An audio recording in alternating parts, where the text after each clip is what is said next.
की रचना करूंगा। तो ये विचित्र कथा का क्या मतलब होता है? इसका मतलब होता है कि यह अलौकिक कथा है। ठीक, ये काल्पनिक कथा नहीं है, ये कथा तो रियल है लेकिन अलौकिक है। अलौकिक कैसे? हरे जो भगवान है ना, वो क्या कहते हैं, जन्म कर्म च मे दिव्यम, उनके जन्म कर्म दिव्य होते हैं, इसीलिए वो अलौकिक है ना। लौकिक हमारे जैसे भगवान का जन्म भी दिव्य है, वह प्रगट कृपाला, है ना। तो कथा भी उनकी फिर अलौकिक ही होगी ना। तो इसीलिए विचित्र है। चित्र होता है जो दिखाई देता है, विचित्र दिखाई भी देता है, नहीं भी दिखाई देता, कुछ दिखता है कुछ नहीं दिखता है, तो इसलिए ऐसा बोला जाता है।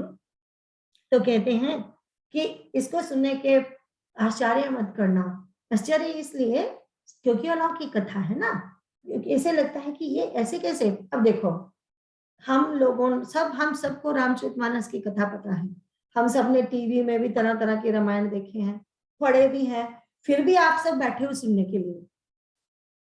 यही तो विचित्रता है इसमें, यही तो अलौकिकता है, राइट। जितनी बार सुने, जितनी बार कोई बोले, मेरे जैसा बोल दे, कि बड़ा संत बोल दे, ज्ञानी बोल दे, सबके मुंह से सुनने को अच्छी लगती है ना। तो फिर इसके आगे बोलते हैं, इस अलौकिक है और बोलते हैं जो नाना भांति राम अवतारा रामायण सतकोटि अवतार। तो कहते हैं नाना अवतार हुए हैं भगवान जी के, तो वो बताएंगे क्यों क्यों ये कहना चाहते हैं, क्योंकि कलप भेद हरिचंद्र चरित सुहाय। हमने गीता में भी देखा था ना कि एक कलप में उन्होंने बोला था ब्रह्मा जी की आयु 100 वर्ष की होती है ना। उनका एक जो दिन होता है ना, उसमें उन्होंने बोला था 14 मनवंतर होते हैं उसमें। एक ब्रह्मा जी के एक दिन में 14 मनवंतर, और वो जो 14 मनवंतर वो 71 चतुर्युगी होता है। तो इमेजिन कीजिए।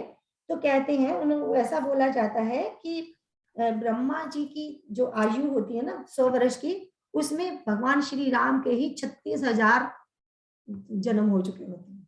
36,000 टाइम अवतार लिया होता है उन्होंने। तो फिर कथा में ट्विस्ट तो आएगा ही थोड़ा बहुत, मेन कथा सेम होती है। लेकिन जो जो हम लोगों ने, मैंने तो 2 ही पढ़ी हैं आई थिंक तक, रामायण का अध्यात्म रामायण एंड वाल्मीकि रामायण, ये तीसरी रामचरितमानस। तो इनमें भी थोड़ी थोड़ी स्टोरी में कहीं कहीं ट्विस्ट है, जहां जहां हम जाएंगे तो बताऊंगी कहाँ थोड़ा है, otherwise the story same. And main जो होता है, जो रावण बनता है वो डिफरेंट होगा, हर बार सेम बंदा रावण बन के नहीं आएगा। भगवान तो सेम ही होंगे, उनके भाई सेम होंगे, माता सीता सेम होगी, पर माता पिता डिफरेंट होंगे, सखा डिफरेंट हो सकते हैं, शबरी माता डिफरेंट हो सकती है हर उसमें, राइट। तो वो बातें होती हैं। तो उसके बाद कहते हैं कलप भेदारी चिरत सहाय। तो कहते हैं संशय मत करना, क्योंकि वो टाइम है, टाइम की बात की ना हमने। तो राम अनंत अनंत गुण अमित कथा विस्तार, क्योंकि भगवान, एंड दूसरी बात यह है कि भगवान के इतने गुण हैं, 100 करोड़ श्लोकों में भी जब लिखी गई रामायण वाल्मीकि जी ने लिखी, तो भी नहीं पूरे हो सकते, इतने गुण है। तो कथा भी वैसी है, उनके गुणों की कथा है ना, तो कथा भी उसी तरह अनंत है। इसीलिए बोले कि आश्चर्य मत करना, जिनके विचार निर्मल है, जिनकी बुद्धि निर्मल है, जिनका मन शुद्ध है, हमको भी आश्चर्य होता है, ये भक्त का आश्चर्य है। तो भक्त उस आश्चर्य में खुश होता है, उसको आश्चर्य में शंका नहीं होती। ये फर्क है, समझ के ना। हम भी तो आश्चर्यचकित होते हैं, अरे भगवान ऐसे कर सकते हैं, ऐसे भी कर सकते हैं, पर हमें वो प्रेम आएगा, शंका नहीं होगी। तो दिस इज द डिफरेंस, आश्चर्य करो, शंका के साथ मत करो, है ना। आगे पढ़ेंगे। इस प्रकार सब संदेहों को दूर करके और श्री गुरु जी के चरण कमलों की रज को सिर पर धारण करके मैं पुनः हाथ जोड़कर सबकी विनती करता हूँ, जिससे कथा की रचना में कोई दोष स्पर्श न करने पावे। अब मैं आदर पूर्वक श्री शिव जी को सिर नवाकर श्री रामचंद्र जी के गुणों की निर्मल कथा कहता हूँ। श्री हरि के चरणों पर सिर रखकर संवत 1631 में इस कथा का आरंभ करता हूँ। चैत्र मास की नवमी तिथि मंगलवार को श्री अयोध्या जी में यह चरित्र प्रकाशित हुआ। जिस दिन श्री राम जी का जन्म होता है, वेद कहते हैं कि उस दिन सारे तीर्थ वहां श्री अयोध्या जी में चले आते हैं। असुर, नाग, पक्षी, मनुष्य, मुनि और देवता सब अयोध्या में आकर श्री रघुनाथ जी की सेवा करते हैं। बुद्धिमान लोग जन्म का महोत्सव मनाते हैं और श्री राम जी की सुंदर कीर्ति का गान करते हैं। सज्जनों के बहुत से समूह उस दिन श्री सरयू के पवित्र जल में स्नान करते हैं और हृदय में सुंदर श्याम शरीर श्री रघुनाथ जी का ध्यान करके उनके नाम का जप करते हैं। तो वो बोलते हैं कि कब इन्होंने शुरू की थी, जो संवत 1631 में जब शुरू की थी, तो उन्होंने कहते ऐसा संयोग आया था, सेम नक्षत्र सेम सब कुछ वैसा संयोग था जब भगवान का जैसा जन्म के समय था वैसा ही एग्जैक्टली आया था। तो उस दिन इनका ऐसा कहा जाता है कि इन्होंने ना पहले राम गीतावली और कृष्णा गीतावली लिखी थी और हनुमान जी को दिखाई थी और हनुमान जी को बहुत पसंद आई। तो उन्होंने कहा कि अब तुम वो करो, अब उन्होंने बोला कि अब तुम ये रामायण लिखो और अयोध्या में जाके लिखो। तो लेकिन फिर भी ये घबराए हुए थे, तो इधर उधर घूमते रहे, वो विचार करते करते क्या मैं लिख सकता हूँ। फाइनली इनको भटकते भटकते 2 साल फिर से काशी गए, वहां गए, मानसरोवर तक गए हैं, कहाँ कहाँ घूमे हैं। फिर इन्हें याज्ञवल्क्य जी के दर्शन हुए हैं, इन्हें काकभूषणी जी के दर्शन हुए हैं। फिर से जब वापस आए तो फिर भी काशी गए पहले, तो काशी जाके इन्हें शिव जी भगवान, फिर वो संस्कृत में लिखनी शुरू की। फिर वो 7-8 दिन लिखते रहे, भगवान चुराते रहे। फिर फाइनली भगवान ने आके कहा अपनी भाषा में लिखो, अवधी भाषा में लिखो और अयोध्या वापस जाओ। तो फिर से अयोध्या आके लिखी गई थी। एंड वो देखो वो टाइम वो कैसा आया कि सेम टाइम जैसे भगवान जी का जिस दिन में, जिस तिथि में, जिस नक्षत्रों में जन्म हुआ था सेम ही है। तो ये ऐसा कहा जाता है कि इस दिन रामचरितमानस का काव्य का जन्म हुआ, इस काव्य का जन्म हुआ। ये भगवान काव्य के रूप में प्रकट हुए। तो ये जो हुआ ना प्रकाश हुआ, तो कोई कहते हैं अरे प्रकाशित हुई थी, छपी नहीं, उसमें भगवान का काव्य रूप में अवतार हुआ है, राइट। तो फिर उसके बाद कहते हैं ना कि यहाँ पे कहते हैं असुर नाग खर नर मुनि देवा सब आ जाते हैं इस दिन, जिस दिन भगवान का जन्म होता है, जन्म महोत्सव। तो असुरों में कौन आएगा? विभीषण आएंगे, असुरों में हमारे वो आएंगे, प्रहलाद जी आएंगे। एंड फिर हम नागों में देखेंगे वासुकी नाग। तो फिर हम देखेंगे ये खग में काकभूषणी जी आप पहुंचेंगे। इसी में भागवत कहते हैं शिव जी भगवान, जब जब पार्वती मैं एक तुम्हें बताता हूँ, जब जब राम अवतार होता है ना, मैं और काकभूषणी अपना भेष बदल के वहां पहुंच जाते हैं, है ना। तो ये सब लोग, सब सारे देवी देवता, जब जो ये तीर्थ स्थानों की बात की है, एक तो है गंगा मैया जो उनका पानी का स्वरूप है, एक गंगा मैया देवी है, राइट। सो उनके जो अधिष्ठान देवता है वो सब आ जाते हैं इस जगह पे जिस दिन राम जी का जन्म हुआ। कितना कितना सुंदर, सुन के ऐसे रोंगटे खड़े होते हैं कि अरे वाह, ये ना देखो। तो हमें ऐसे सी, अगर सचमुच हमारे मन में विश्वास हो, अगर भगवान की कृपा हो कि सचमुच हम भी अयोध्या में राम जन्म में हैं, तो उस दिन ये भी विश्वास हो जाए कि सारे देवी देवता भी यही आए हुए हैं, तो फिर तो सब कुछ हमारी धरती माता ही सब बनी पड़ी है, साकेत धाम हो गया धरती माता ही, है ना उस दिन। तो लेकिन ऐसा नहीं है कि अयोध्या में ही, हम अपने हृदय को भी तो अयोध्या बना सकते हैं ना। तभी कहते हैं ना राम कथा मंदाकिनी जो हमने पढ़ा था, चित्रकूट चित्रचारू, तो अपने ही हृदय को हम वो बनाएंगे अयोध्या, तभी अवतार हमारे यहाँ होगा। तो उसके बाद कहते हैं, उसके बाद बोलते हैं, एक सेकंड मुझे म्यूट करना पड़ेगा, होल्ड ऑन 1 सेकंड।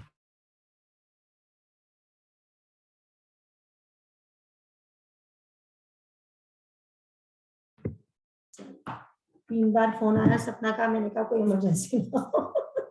बच्चे भी आए उसी दिन। तो हम देखते हैं कि ये सारे देवी देवता वहां पहुंच चुके हैं एंड सरयू जी की पवित्र नदी में स्नान किया जा रहा है। ये सरयू जी की नदी का उद्गम भी मानसरोवर से कहा गया है, वहां से ये पैदा हुई है। ठीक है, आगे चलते हैं। वेद पुराण कहते हैं कि श्री सरयू जी का दर्शन, स्पर्श, स्नान और जलपान पापों को हरता है। यह नदी बड़ी ही पवित्र है, इसकी महिमा अनंत है, जिसे विमल बुद्धि वाली सरस्वती जी भी नहीं कह सकती। यह शोभायमान अयोध्यापुरी श्री रामचंद्र जी के परम धाम की देने वाली है, सब लोकों में प्रसिद्ध है और अत्यंत पवित्र है। जगत में अंडज, स्वदेज, उद्भिज और जरायुज 4 खानी प्रकार के अनंत जीव हैं। इनमें से जो कोई भी अयोध्या जी में शरीर छोड़ते हैं वे फिर संसार में नहीं आते, जन्म मृत्यु के चक्कर से छूटकर भगवान के परम धाम में निवास करते हैं।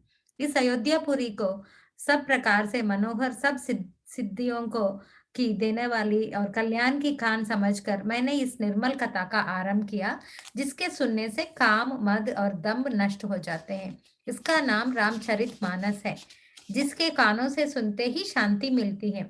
मन रूपी हाथी विषय रूपी दावानल में जल रहा है, और यदि इस रामचरितमानस रूपी सरोवर में आ पड़े तो सुखी हो जाए। ये रामचरितमानस मुनियों का प्रिय है। इस सुहावने और पवित्र मानस की शिवजी ने रचना की। ये तीनों प्रकार के दोषों, दुखों और दारिद्रता को तथा कलयुग की कुचालों और सब पापों को नाश करने वाला है। श्री महादेव जी ने इसको रचकर अपने मन में रखा था और सुअवसर पाकर पार्वती जी से कहा। इसी से शिव जी ने इसको अपने हृदय में देखकर और प्रसन्न होकर इसका सुंदर रामचरितमानस नाम रखा। मैं उसी सुख देने वाले सुहावनी राम कथा को कहता हूँ। हे सज्जनों, आदर पूर्वक मन लगाकर इसे सुनिए। ये रामचरितमानस जैसा है, जिस प्रकार बना है और जिस हेतु से जगत में इसका प्रचार हुआ, अब वही सब कथा मैं श्री उमा महेश्वर का स्मरण करके खाता हूँ। तो आप बोलते हैं कि ये सरयू नदी की महिमा गाई जा रही है एंड अयोध्या की महिमा गाई जा रही है कि वहां पे कोई भी, चाहे वो अंडज, स्वेदज, उद्भिज और जरायुज, हमें पता है ना 4 तरह की 84 लाख योनियों में ये 4 तरह की ही योनियां होती हैं। अंडों से पैदा होने वाली, पसीने से पैदा होती हैं, एंड ये जो इसको बोलते हैं जो उद्भिज होती है, जो ये पेड़ पौधे होते हैं, जड़ी बूटियां। तो ये जो, और जरायुज तो पता ही है, जो माँ के पेट से जेर से जन्म लेते हैं, प्लेसेंटा से जन्म लेते हैं, राइट। तो ये कहते हैं इनमें से कोई भी प्रकार का अयोध्या में अगर उनकी मृत्यु होती है तो उनको मुक्ति ही मिलती है। काशी में भी ऐसा बोला जाता है, प्रयागराज में भी ऐसा बोला जाता है ना, कि इन तीनों जगह में कहीं भी ये छोड़े। तो फिर कभी कभी एक क्वेश्चन आ सकता है, आपको भी कभी क्वेश्चन आए तो पूछ लेना चाहिए। तो कहते हैं एक तरफ तो कहते हैं ज्ञान से मुक्ति मिलती है, विदाउट ज्ञान मुक्ति नहीं मिल सकती। दूसरी तरफ बार बार हमारे ये कहा जाता है वहां मरे तो मुक्ति मिलेगी, वहां मरे तो मुक्ति मिलेगी।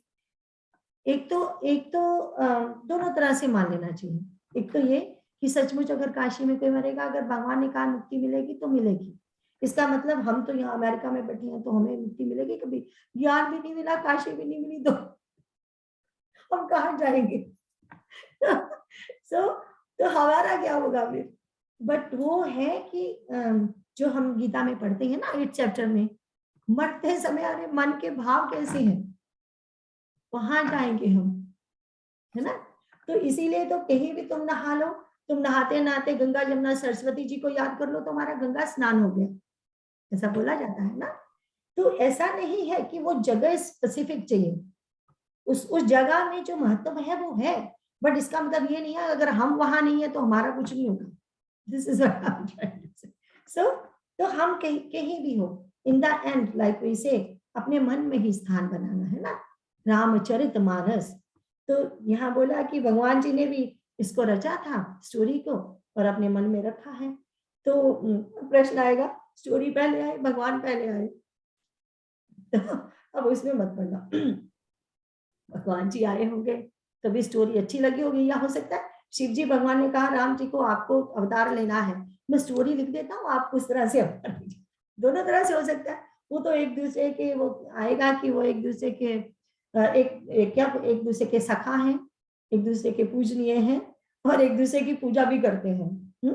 तो वो बात है। सो ये तो उनकी मर्जी, उन दोनों ने कैसे खेल किया ये हमें नहीं पता, बट उनके मन में था ये रामचरितमानस। कब सुनाया? जब सुसमय आया, जब पार्वती माँ जी ने प्रश्न किए। अब देखेंगे जब महादेव एंड सती माता की स्टोरी आएगी, सती जी को नहीं सुनाया गया है।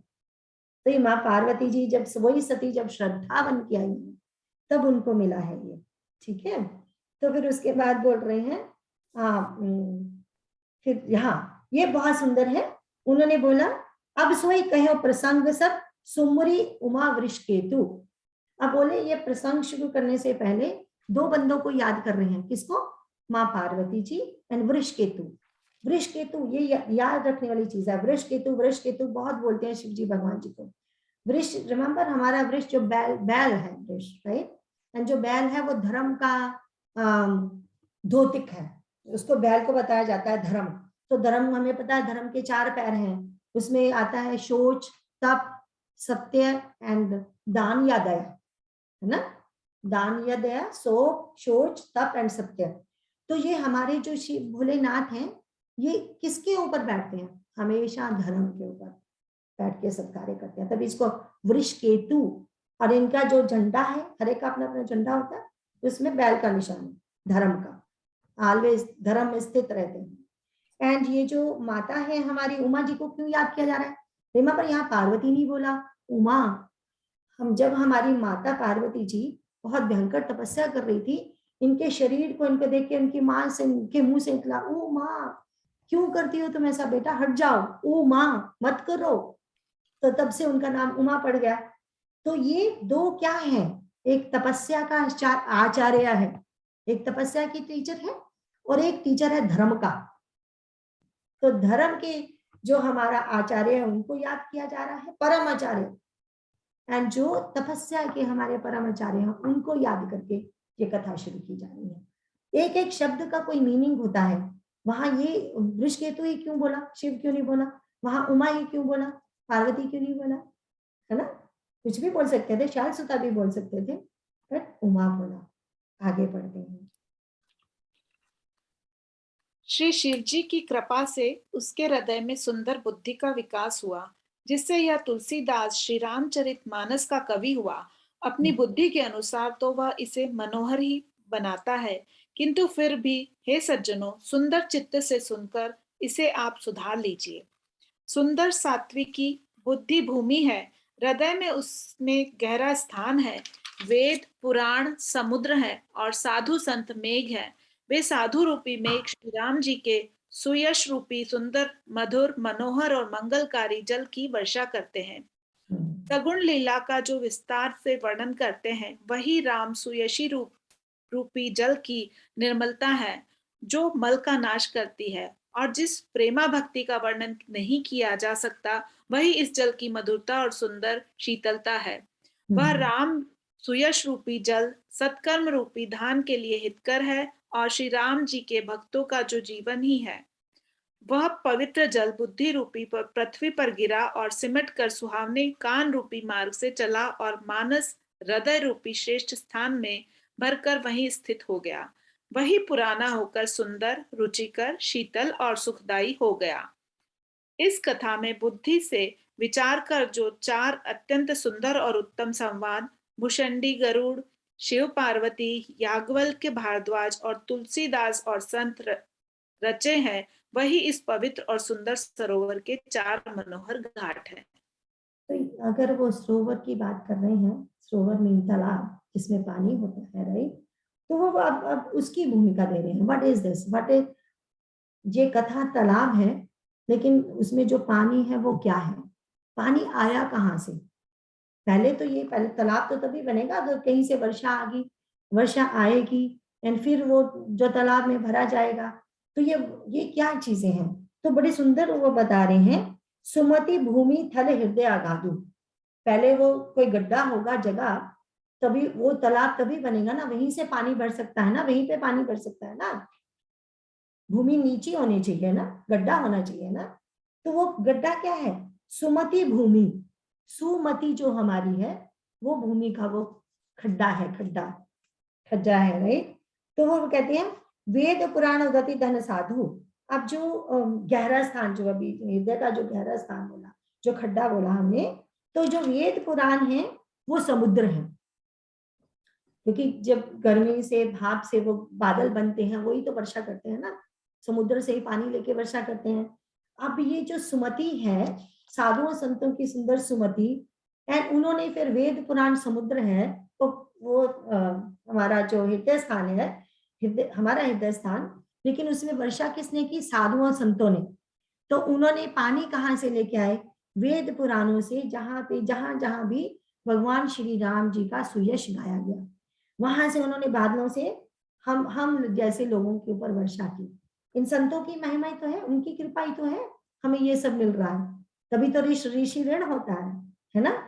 तो ये कहते हैं, ये जो सगुन लीला उन्होंने विस्तार से वर्णन करते हैं ये, ठीक है। तो कहते हैं जो जल सुकृत साली हित होई। तो ये जो सतोगुण है, रजोगुण होते हैं, जो सत्य कर्म होते हैं, उनके लिए क्या है, ये जो सत्य कर्म धान के लिए हितकर है। मतलब समझो जो हम कर्म कर रहे हैं, पता ही है ना, जैसा बीज बोएंगे वैसा फल मिलेगा, राइट। हमने बीज बो दिए सत्य कर्मों के, उसको पानी चाहिए, उसको वो सब चाहिए, ये उसके लिए जल है, पवित्र जल है ना। तो ये तो भक्तों का जीवन है, धान से तो भक्तों का जीवन होता है। तो वो जो बीज सत्कर्मों के बीज बोए जाते हैं, तो कहते हैं सत्कर्म धान के हितकर है ना। फिर उसके बाद बोला, तो ये जो पानी जब गिरा कानों से होकर हमारे हृदय में बैठा, क्योंकि जो भी हम सुनते हैं वो ही तभी ग्रहण कर पाते हैं ना। उसके बाद जो उन्होंने जो सुंदर बात ये कही कि ये अब बोलते हैं, जब तालाब होता है तो उस पे घाट होते हैं, है ना, जहाँ कोई नहाता है, पानी भरता है, हर तालाब पे घाट होते हैं, कहीं भी हम जाएं तो ये कहते हैं इसके 4 घाट हैं। 4 घाटों पे क्या हो रहा है, कथा हो रही है, डिफरेंट कथा। तो एक घाट उन्होंने बताया, ये पूरी जो रामचरितमानस है ना, ऐसे कहानी चलेगी, इसीलिए ये 4 घाट कह रहे हैं। तो कहते हैं एक घाट पे हमारे शिव एंड पार्वती जी बैठे हैं, उनमें कथा हो रही है, माँ पार्वती जी पूछ रही है, शिव भोलेनाथ कथा सुना रही है। एंड ये है ज्ञान घाट, उसका नाम भी ज्ञान घाट है। एंड उसके बाद एक घाट है जिसपे कथा हो रही है बिटवीन याज्ञवल्क्य जी एंड भारद्वाज जी, उसको कहते हैं कर्म कांड घाट। अब कर्म कांड को रॉन्ग वे मत लेना, ये रियल कर्म कांड, वैदिक कर्म कांड घाट है। पहले गणपति जी की पूजा करेंगे, शिव पार्वती जी की पूजा करेंगे, सब देवताओं को मना के फिर जो मेन देवता है उस पे आएंगे। ये कर्म कांड घाट याज्ञवल्क्य जी और उनमें है भारद्वाज। एंड तीसरा जो घाट उन्होंने बताया वो है काकभूषणी जी एंड हमारे गरुड़ जी। तो ये कौन सा घाट है, ये घाट है उपासना का घाट। उनमें तो पूजा के सिवा कोई और, भगवान की स्तुति के सिवा कुछ बात नहीं हो रही। तो जो चौथा घाट है वो है हमारे जो ये हमारे तुलसीदास जी हैं एंड संतों में, उनमें हो रहा है। एंड ये जो ये इस घाट का नाम है दैन्य घाट, दीनता कार्पणता इसका घाट, शरणागति का घाट। सो शिव पार्वती तो ज्ञान स्वरूप है, हमारे याज्ञवल्क्य जी भारद्वाज जी कर्मकांड स्वरूप है, काकभूषणी जी एंड हमारे गरुड़ जी वो हैं, वो स्वरूप है अपना उपासना। एंड हमारे जो तुलसीदास जी हैं ये है शरणागति स्वरूप। तो ये 4 घाटों की बात है, ठीक है। आगे चलते हैं। मुझे पढ़ना है। 7 घाट, हाँ जी, कहाँ से 36 के नीचे 7 कांड। 7 कांड ही इस मानस सरोवर की सुंदर 7 सीढ़ियां हैं, जिनको ज्ञान रूपी नेत्रों से देखते ही मन प्रसन्न हो जाता है। श्री रघुनाथ जी की निर्गुण प्राकृतिक गुणों से अतीत और निर्बोध एक रस महिमा का जो वर्णन किया जाएगा, वही इस सुंदर जल की अथाह गहराई है। श्री रामचंद्र जी और सीता जी का यश अमृत के समान जल है। इसमें जो उपमाएं दी गई हैं, वही तरंगों का मनोहर विलास है। सुंदर चौपाइयां ही इसमें घनी फैली हुई कमलिनी है, और कविता की युक्तियां सुंदर मणि मोती उत्पन्न करने वाली सुहावनी सीपियां हैं। जो सुंदर छंद, सोरठे और दोहे हैं, वही इसमें बहुरंगे कमलों के सम्मुख सुशोभित है। अनुपम अर्थ, ऊंचे भाव और सुंदर भाषा ही पराग, पुष्पराज, मकरंद पुष्पराज और सुगंध है। सत्कर्मों पुण्यों के पुंज बौरों की सुंदर पंक्तियां हैं। ज्ञान वैराग्य और विचार हंस है। कविता की ध्वनि वक्रोक्ति गुण और जाति ही अनेकों प्रकार की मनोहर मछलियां हैं। अर्थ धर्म काम मोक्ष, चारों ज्ञान विज्ञान का विचार के कहना। कवियों की नवरस जप तप योग और वैराग्य प्रसंग, ये सब इस सरोवर के सुंदर जलचर जीव है। सुकृति पुण्यात्मा जनों के, साधुओं के और श्री राम नाम के गुणों का गान ही विचित्र जल पक्षियों के समान है। संतों की सभा ही इस सरोवर के चारों ओर के अमराई आम की बगीचियां है और श्रद्धा वसंत ऋतु के समान कही गई है। नाना प्रकार से भक्ति का निरूपण और क्षमा दया तथा लताओं का मंडप है। मन का निग्रह, यम, अहिंसा, सत्य, अस्तेय, ब्रह्मचर्य, अपरिग्रह, नियम, शौच, संतोष, तप, स्वाध्याय और ईश्वर प्रणिधान ही उनके फूल है, ज्ञान फल है। और श्री हरि के चरणों में प्रेम ही इस ज्ञान रूपी फल का रस है, ऐसा वेदों ने कहा है। इस रामचरितमानस में और भी जो अनेक प्रसंगों की कथाएं हैं, वे ही इसमें तोते, कोयल आदि रंग बिरंगे पक्षी हैं। कथा में जो रोमांच होता है वही वाटिका, बाग और वन है, और जो सुख होता है वही सुंदर पक्षियों का विहार है। निर्मल मन ही माली है, और जो प्रेम रूपी जल से सुंदर नेत्र द्वारा उनको सींचता है। तो हम इतनी डिटेल में ये सब नहीं जाएंगे, इसमें सिर्फ एक बात देखेंगे, संत सभा चहु दिसिया वराई, श्रद्धा ऋतु बसंत समाई। क्योंकि बोलते हैं कि ये जो हमारा मानसरोवर है, इसके आसपास आमों के बगीचे हैं। तो आमों के बगीचे पे कहते भोर लगे हुए हैं, तो वो भोर लगता है बसंत ऋतु में।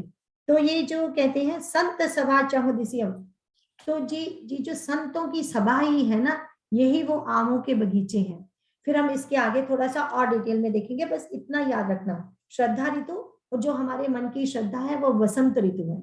अब क्या होगा, अब आगे देखेंगे।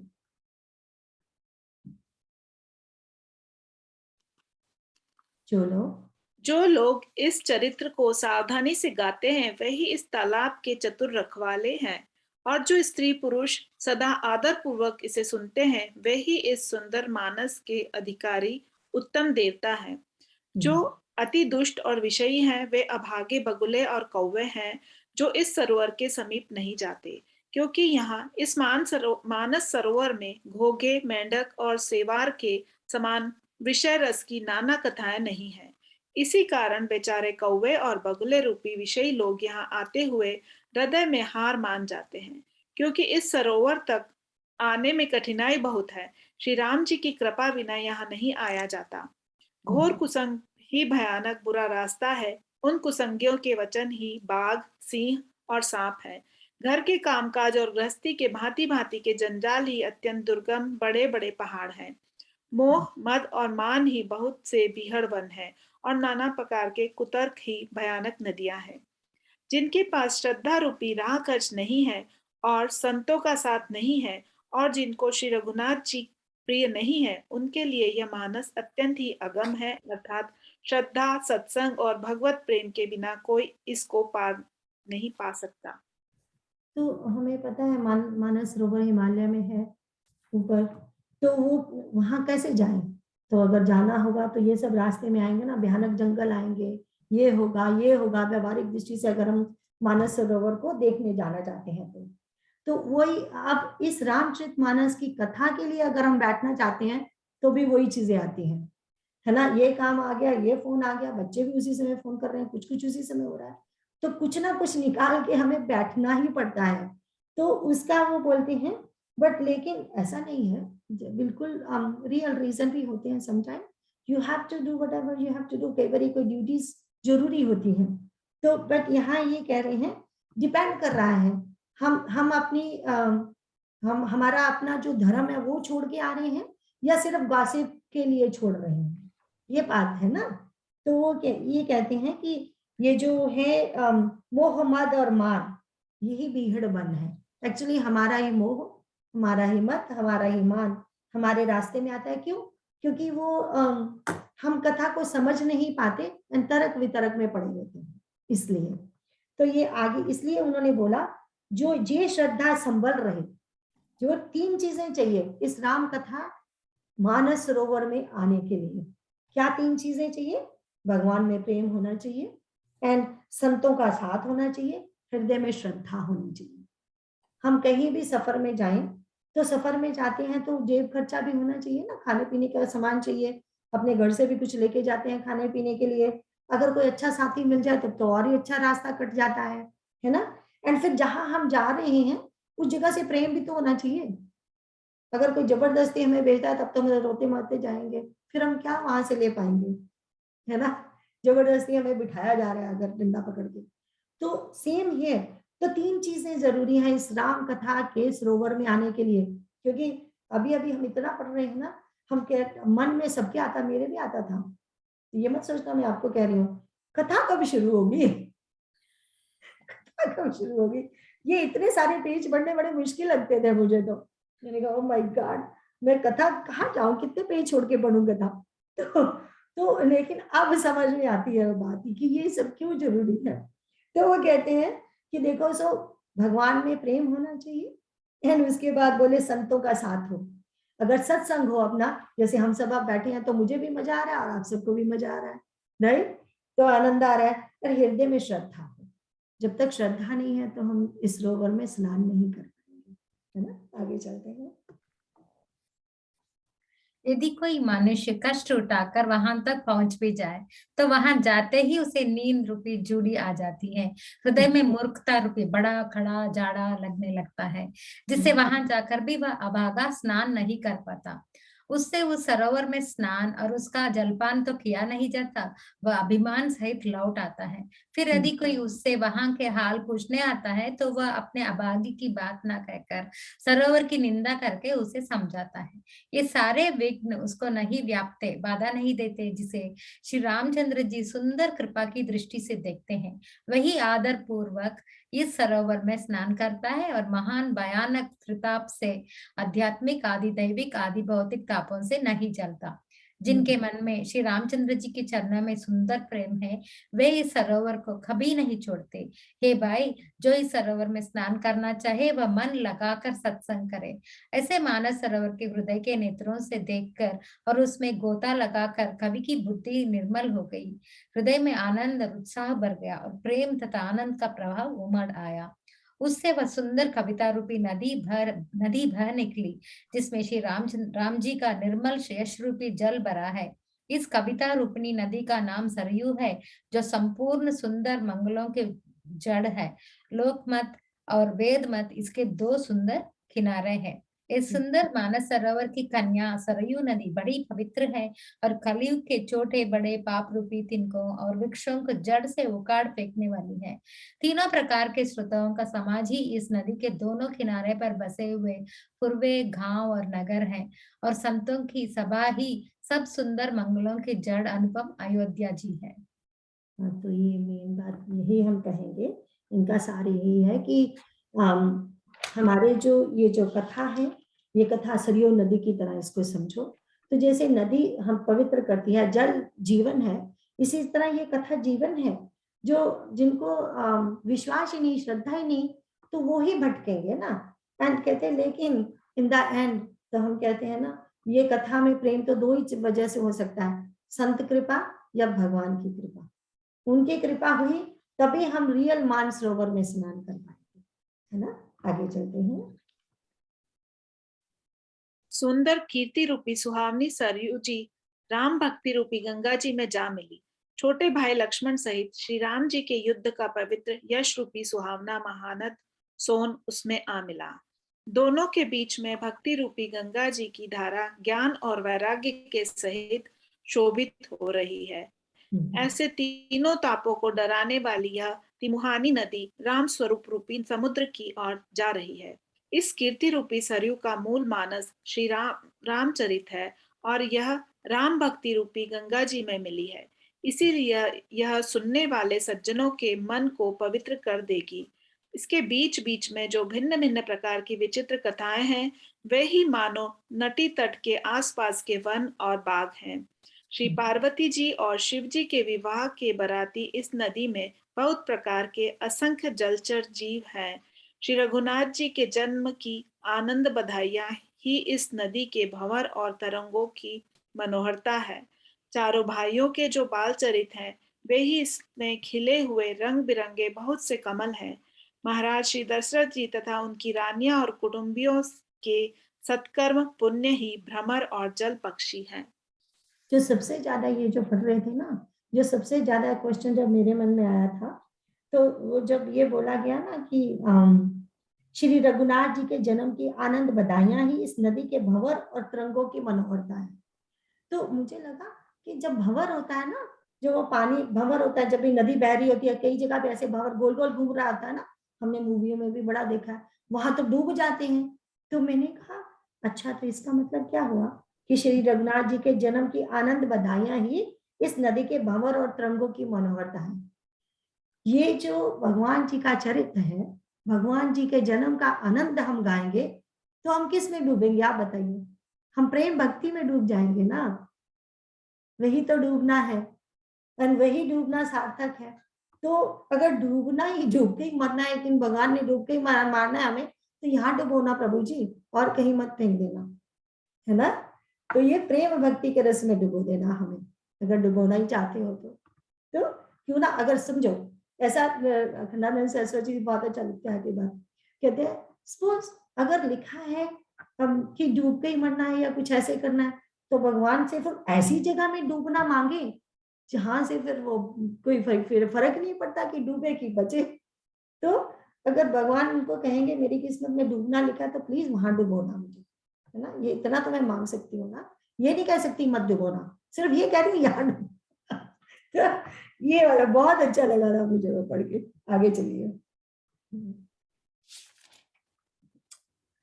श्री सीता जी के स्वयंवर की जो सुंदर कथा है वही इस नदी में सुहावनी छवि छा रही है। अनेकों सुंदर विचारपूर्ण प्रश्न ही इस नदी की नावें हैं और उनके विवेक युक्त उत्तर ही चतुर खेवट है। इस कथा को सुनकर पीछे जो आपस में चर्चा होती है वही इस नदी के सहारे सहारे चलने वाले यात्रियों का समाज शोभा पा रहा है। परशुराम जी का क्रोध इस नदी की भयानक धारा है और श्री रामचंद्र जी के श्रेष्ठ वचन ही सुंदर बधे हुए घाट है। वायुओं सहित श्री रामचंद्र जी के विवाह का उत्साह ही इस कथा नदी की कल्याणकारिणी बाढ़ है जो सभी को सुख देने वाली है। इसके कहने सुनने में जो हर्षित और पुलकित होते हैं वे ही पुण्यात्मा पुरुष है जो प्रसन्न मन से इस नदी में नहाते हैं। श्री रामचंद्र जी के राज तिलक के लिए जो मंगल साज सजाया गया वही मानो पर्व के समय इस नदी पर यात्रियों को समूह इकट्ठे हुए हैं। कैकेयी की कुबुद्धि ही इस नदी में काई है जिसके फल स्वरूप बड़ी भारी विपत्ति आ पड़ी। संपूर्ण अनगिनत उत्पातों को शांत करने वाला भरत जी का चरित्र नदी तट पर किया जाना वाला जप यज्ञ है। कलयुग के पापों और दुष्टों के अवगुणों के जो वर्णन है वे ही इस नदी के जल का कीचड़ और बगुले खोए हैं। इन पंक्तियों से मैं, जैसे हमने कहा चौपाइयों का सार होता है ना दोहा, तो नदी का रूपक दे रहे हैं वो, ये नदी के जो किनारे की चीजें, नदी के जो पशु पक्षी, नदी के जो सब, तो उसमें जो सबसे सुंदर रूपक देखो ये, क्योंकि नदी में काई, जैसे काई का आया एक रूपक, काई भी होती है, काई होती है, उसमें फंस गए तो फंस गए, तुम तो भी डूब जाओगे, है ना। नहीं तो इज इट वर्लपुल जैसा? नहीं, वर्लपूल भंवर होता है। कवर हुआ काई जो, रिमेम्बर वो जो ग्रीन ग्रीन सी वो, मॉस काई को क्या बोलेंगे इंग्लिश में, कोई बताओ। मॉस हाँ मॉस हाँ, मॉस जैसा ग्रीन वो होता है ना, जिसमें अगर कई बार वो पानी होता है लेकिन वहां फंस गए, वो डालियां सी होती है ना वो। तो वो कहते हैं यहाँ काई किसको बताया, माता कैकेयी की बुद्धि को, है ना, इतना सुंदर जगह पे वो, क्योंकि उससे सारे उत्पात हो गए थे। लेकिन उसके बाद उन्होंने क्या बताया कि उस उत्पातों को शांत करने की क्या चीज है। सपोज हम भी नदी के किनारे खड़े हैं और इधर उधर, या हमारी जिंदगी में ही ऐसे उत्पात आ गए हैं, तो फिर शांत कैसे किया जाए। तो पहले जो जैसे भरत जी ने किया सबको, कैसे किया, भरत जी का जो नाम जप है, जप यज्ञ किया उन्होंने बस। तो जप यज्ञ से ये सारे उत्पात खत्म हो जाएंगे। आगे चलते हैं। यह कीर्ति रूपिणी नदी छहों ऋतुओं में सुंदर है। सभी समय यह परम सुहावनी और अत्यंत पवित्र है। इसमें शिव पार्वती का विवाह हेमंत ऋतु है। श्री रामचंद्र जी के जन्म का उत्सव सुखदायी शिशिर ऋतु है। श्री रामचंद्र जी के विवाह समाज का वर्णन ही आनंदमंगल ऋतु राय बसंत है। श्री राम जी का वनगमन दुस्सह ग्रीष्म ऋतु है और मार्ग की कथा ही कड़ी धूप और लू है। राक्षसों के साथ घोर युद्ध ही वर्षा ऋतु है जो देवकुल रूपी धान के लिए सुंदर कल्याण करने वाली है। रामचंद्र जी के राज्य काल का जो सुख विनम्रता और बढ़ाई है वही निर्मल सुख देने वाली सुहावनी शरद ऋतु है। सती शिरोमणि श्री सीता जी के गुणों की जो कथा है वही इस जल का निर्मल और अनुपम गुण है। श्री भरत जी का स्वभाव इस नदी की सुंदर शीतलता है जो सदा एक सी रहती है और जिसका वर्णन नहीं किया जा सकता। चारों भाइयों का परस्पर देखना, बोलना, मिलना, एक दूसरे से प्रेम करना, हंसना और सुंदर भाईपना इस जल की मधुरता और सुगंध है। आगे बढ़ते हैं। मेरा आर्त भाव, विनय और दीनता इस सुंदर और निर्मल जल का कम हल्कापन नहीं है, अर्थात अत्यंत हल्कापन है। यह जल बड़ा ही अनोखा है, जो सुनने से ही गुण करता है और आशा रूपी प्यास को और मन के मैल को दूर कर देता है। यह जल श्री रामचंद्र जी के सुंदर प्रेम को पुष्ट करता है, कलयुग के समस्त पापों और उनसे होने वाली ग्लानि को हर लेता है, संसार के जन्म मृत्यु रूप श्रम को सोख लेता है, संतोष को भी संतुष्ट करता है और पाप ताप दरिद्रता और दोषों को नष्ट कर देता है। यह जल काम क्रोध मद और मोह का नाश करने वाला और निर्मल ज्ञान और वैराग्य बढ़ाने वाला है। इसमें आदर पूर्वक स्नान करने से और इसे पीने से हृदय में रहने वाले सब पाप ताप मिट जाते हैं। जिन्होंने इस राम सुयश रूपी जल से अपने हृदय को नहीं धोया, वे कायर कलिकाल के द्वारा ठगे गए। जिसे प्यासा हिरण सूर्य की किरणों के रेत पर पड़ने से उत्पन्न हुए जल के ब्रह्म को वास्तविक जल समझकर पीने को दौड़ता है और जल ना पाकर दुखी होता है, वैसे ही वे कलयुग से ठगे हुए जीव भी विषयों के पीछे भटक कर दुखी होंगे। अपनी बुद्धि के अनुसार इस सुंदर जल के गुणों को विचार कर उसमें अपने मन को स्नान कराकर और श्री भवानी शंकर को स्मरण करके कवि तुलसीदास सुंदर कथा है। मैं अब श्री रघुनाथ जी के चरण कमलों को हृदय में धारण कर और उनका प्रसाद पाकर दोनों श्रेष्ठ मुनियों के मिलन का सुंदर संवाद वर्णन करता हूँ। बढ़िया। आगे भारद्वाज मुनि प्रयाग में बसते हैं। उनका श्री रामचंद्र जी के चरणों में अत्यंत प्रेम है। वे तपस्वी, निग्रहित चित्त, जितेंद्रिय, दया के निधान और परमार्थ के मार्ग में बड़े ही चतुर हैं। माघ में जब सूर्य मकर राशि पर जाते हैं, तब सब लोग तीर्थराज प्रयाग को आते हैं। देवता, दैत्य, किन्नर और मनुष्यों के समूह सब आदर पूर्वक त्रिवेणी में स्नान करते हैं। श्री वेणी माधव जी के चरण कमलों को पूजते हैं और अक्षय वट का स्पर्श कर उनके शरीर पुलकित होते हैं। भारद्वाज जी का आश्रम बहुत ही पवित्र, परम रमणीय और श्रेष्ठ मुनियों के मन को भाने वाला है। तीर्थराज प्रयाग में जो स्नान करने जाते हैं, उन ऋषि मुनियों का समाज वहां भारद्वाज के आश्रम में जुटता है। प्रातःकाल सब उत्साह पूर्वक स्नान करते हैं और फिर परस्पर भगवान के गुणों की कथाएं कहते हैं। ब्रह्मा का निरूपण, धर्म का विधान और तत्वों के विभाग का वर्णन करते हैं तथा ज्ञान वैराग्य से युक्त भगवान की भक्ति का कथन करते हैं। अब यहाँ से कथा शुरू होगी। हमारे अब याज्ञवल्क्य जी हैं, भारद्वाज जी का प्रसंग भी शुरू हो गया है। तो कहते हैं भारद्वाज मुनि प्रयाग में रहते हैं, तो तीर्थराज प्रयाग है हमारा। तो बोलते सब लोग माघ के महीने में वहां जरूर जाते हैं स्नान करने के लिए। तो यहाँ सारे के सारे सिद्ध मुनि ऋषि सब वहां इकट्ठे होते हैं और फिर वहां ज्ञान की चर्चा होती है। अब आगे पढ़ेंगे। इसी प्रकार माघ के महीने पर स्नान करते हैं और फिर सब अपने अपने आश्रमों को चले जाते हैं। हर साल वहां इसी तरह बड़ा आनंद होता है। मकर में स्नान करके मुनिगण चले जाते हैं। एक बार पूरे मकर पर स्नान करके सब मुनीश्वर अपने अपने आश्रमों को लौट गए।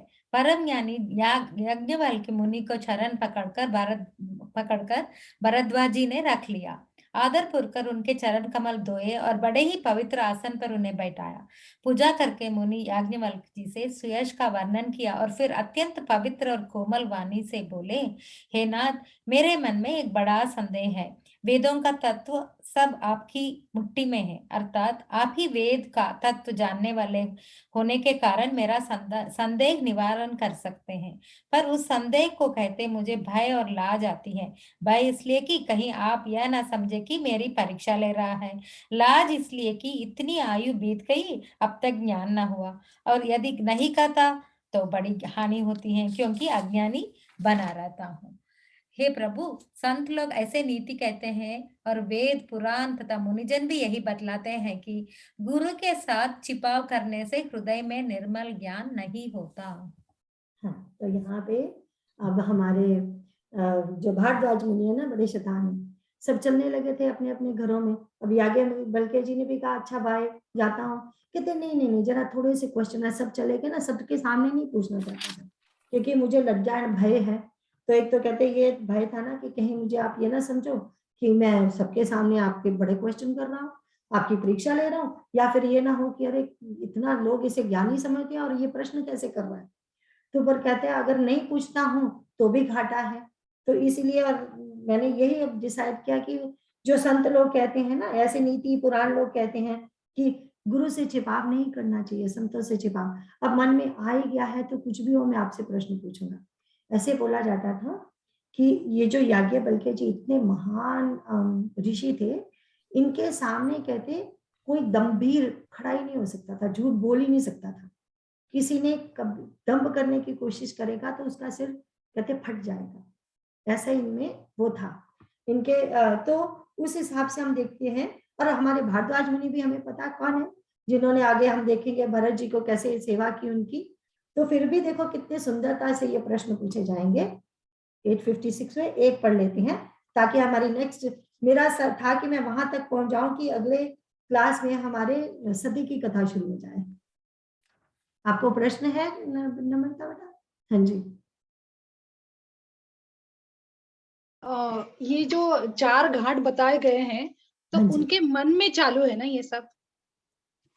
नहीं, जब वो चार लिखने घाट बैठे है तो हैं मन में चारों मानसरोवर वो बोल सकते हो 4 घाट, क्योंकि वो सिर्फ ये बता रहे हैं 4 जगह पे ये स्टोरी चल रही है, इसीलिए उन्होंने उनका नाम मानस सरोवर रखा। तो वो उनके मन में नहीं चल रहा, भगवान के उसमें चल रहा था ना। तो वो हम ऐसा कह सकते हैं कि वो एक मूवी की तरह देख रहे हैं, पिक्चराइज हो रही है, ऐसे 4 जगह पे स्टोरी चल रही है। तो उन्होंने इस रामचरितमानस, इसी का नाम मानस सरोवर रखा है ना, इसीलिए उसके फिर 4 घाट बना दिए। एंड ये उन्होंने बोला था 7 सीढ़ियां हैं इसकी, सोपान जिसे बोलते हैं। ये तो हमने नाम रख दिया ना, अयोध्या कांड, बाल कांड, भगवान तो इसे, तभी हम सुंदरकांड में क्या बोलते हैं, पंचम सोपान सुंदरकांड। उन्होंने इसका नाम सोपान ही रखा था। मैं जरा वहां डिटेल में नहीं जाना चाहती थी, मैंने कहा आगे आगे बढ़ाते हैं, सॉरी अर्शदा। नहीं, लेकिन मैं समझना चाहती हूँ कि अभी वो लिखने बैठे हैं, राइट? वो सरयू के किनारे गए हैं, वहां पे लिखने बैठे हैं। Like I am just trying to imagine him, जैसे उन्होंने किया होगा कि ये 4 लोग 4 जगह पे बैठे हैं, तो ऐसे ही है क्या? पिक्चराइज किया होगा।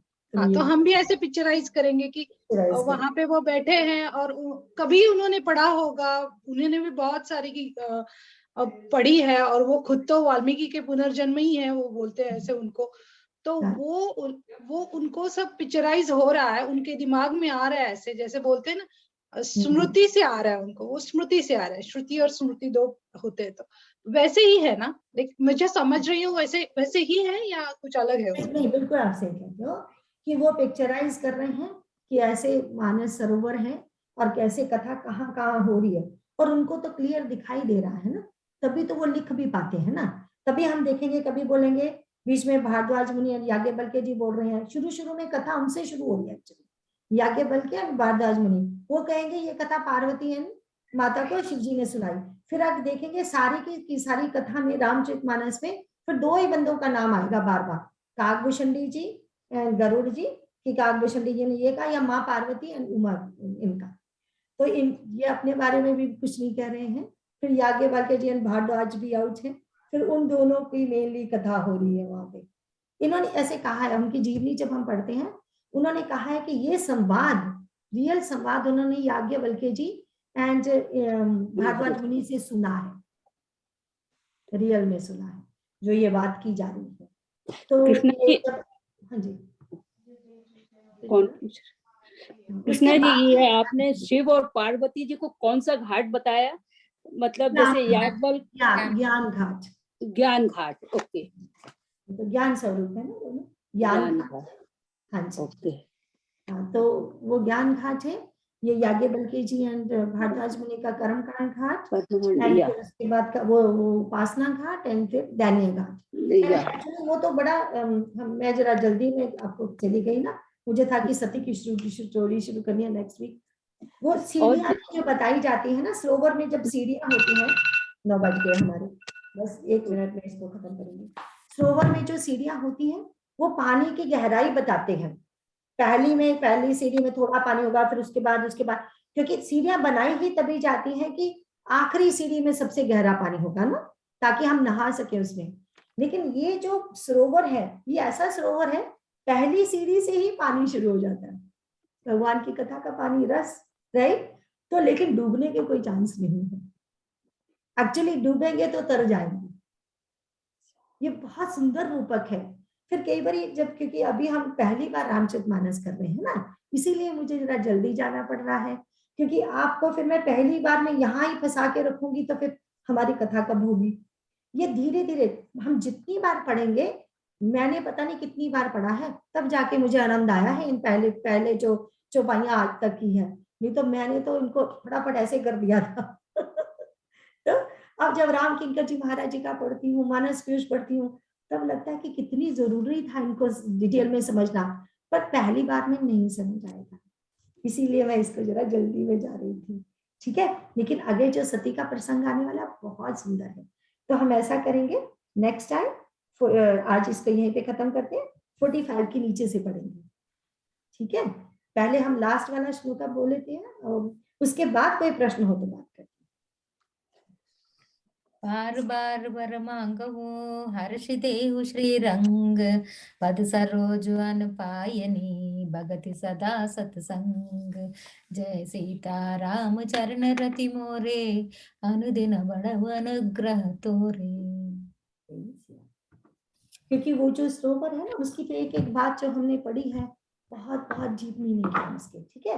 पर अब फिर कभी जाएंगे उसके ऊपर, अभी जाने की जरूरत नहीं है, क्योंकि जब तक हमें कथा में ही वो नहीं आएगा ना, पर